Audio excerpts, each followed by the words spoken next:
મિત્રો દોસ્તો, હું છું નટવરલાલ.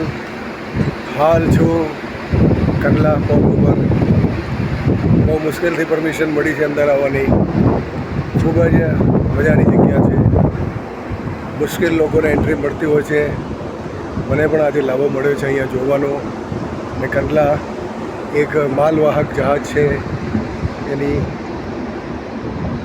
ઉપરનું દ્રશ્ય જુઓ, ખૂબ જ સરસ. ગુજરાત, કંડલા.